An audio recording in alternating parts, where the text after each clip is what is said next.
we have MOU with RD University, between RD University here and Turk University in Sweden, in the cooperation also between SUZA in Zanzibar and Sokoine University, that ran from 2018 to 2023 for the development of geospatial and ICT capacities in Tanzania higher education institutions, called GeoICT, funded by the government of Finland.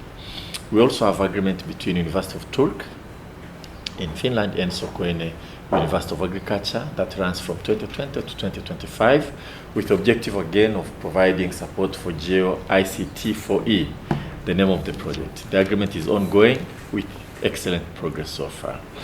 Your government also supports us in areas of health education, physical education, our teachers, colleges that ran from 2004 to 2015, and it aimed at building trainers and teachers' knowledge and skills in variety of health education and games, taking into consideration that sports is also very important for development. So we have had a number of cooperations. We had cooperations with respect to Institute of Adult Education also from Finland. And this honestly is just to mention a few, because we have had quite a number of Tanzanians who have gone to universities, gone to school in Finland.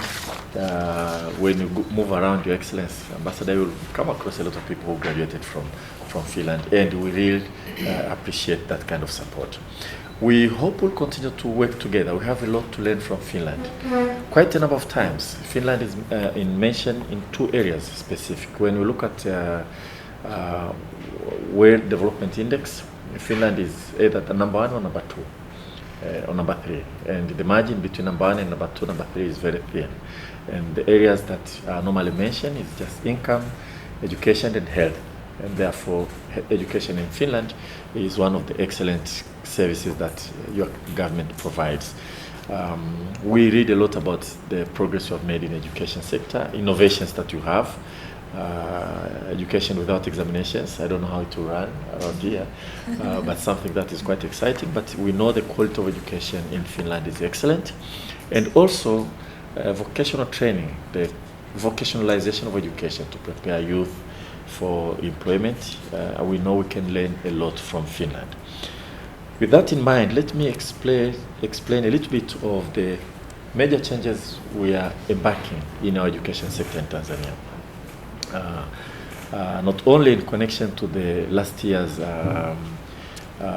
Transforming Education Summit in New York that took place on 19th September last year, but our country had started to plan to reorganize our education system to improve the quality for sure, but also to lift the relevance of education in many fronts, prepare youth to conduct their life within the areas that they live, and also to be able to face the challenges and take opportunities of globalization that is taking place. So those are two things that we have in mind.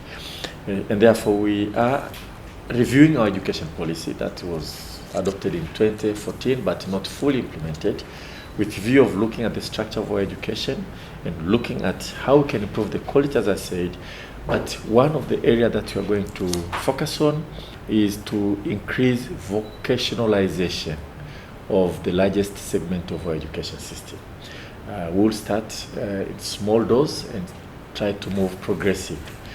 What we have in mind is that once the basic education is completed, we want to make sure that we have at least two streams. Those who really want to have less academic focus and have more practical skills kind of focus, they can just take that stream. They can start to get some of the certificates of vocational training as they continue their studies until they complete their compulsory schools, and therefore they should have some practical skills that can easily be used immediately the moment they graduate from their school. So that's a big challenge ahead of us. It's extremely ambitious, and that's what we really want to do. It will entail us reorganizing our schools, trying to earmark schools that will be like a vocational centers. You do your secondary school education, but at the same time, you are either focusing on agriculture, proper agriculture, and so on. wood carpentry, and I think we can learn a lot from Finland. Mechanical engineering, some practical ways of dealing with these kind of things. When you finish your compulsory education, you should be able to have some skills that you can join the labor force immediately, or you can continue along the technical education all the way to get the technical education degree from technical colleges. When we started, we were very ambitious. We wanted to start like 80% of our education system, secondary school, should be vocational schools. But when you assess the resource requirements and the kind of preparations we need to do, we realized that in order to succeed, we have to start small. Maybe very small percent, maybe 15%, 20%, because we need to invest massively in these schools so that the parents can also see that this kind of education is quite relevant to them, and those who will graduate should be seen to have practical skills that will take them through the labor market successful. And once everybody accepts this, we'll start to expand progressively. Maybe at some point about 60% or more of our secondary education will have to be technical education. By technical, I mean vocational kind of training. So we have a lot of work ahead of us to do that, and we hope to finish all the paperwork and approval this year so that we start implementing next year. Apart from policy review, we are also reviewing our curriculum, of course, to improve the quality, as I said, but also to improve the relevance. And one area, for instance, that is important is ICT for our kids, to make sure that they start early to learn computer language, to prepare for globalization and to be able to live the kind of modern life that everybody lives. But also to make sure that we also prepare them in a manner that they can choose the stream as we want to do, either to go through vocational stream or to go through academic stream all the way to university. So our hope is to cooperate with all our friends, friendly countries, Finland in particular. As I said, one of the you have many attributes that we admire. One of them is your education system that you have in your country. We hope to be able to cooperate and see how much we can work together, we can learn from you in implementing this kind of major reforms that we are going to undertake. It's massive because the country itself, with about 61 million people, and fertility rate is quite high still, so the number of kids we'll have to absorb in schools is going to increase until we hit the plateau, and I don't know when. So it's a challenge ahead of us. We hope we'll be able to learn from you on how to improve quality of education. We hope to learn from you how we can vocationalize the segment of our education to make it relevant and prepare our youth.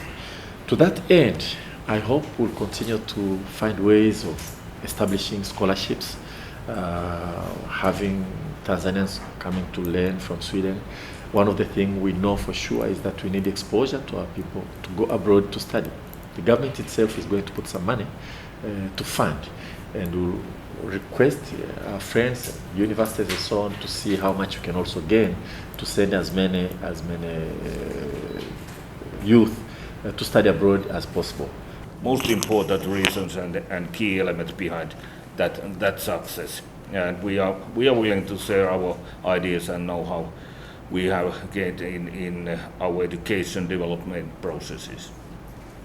And however, as we do not believe that the Finnish education system can be copied as such, we have worked in collaboration with our international partners in order to find the best solutions that combine the best elements from Finland and locally, and because we have here actually this meeting is highly important.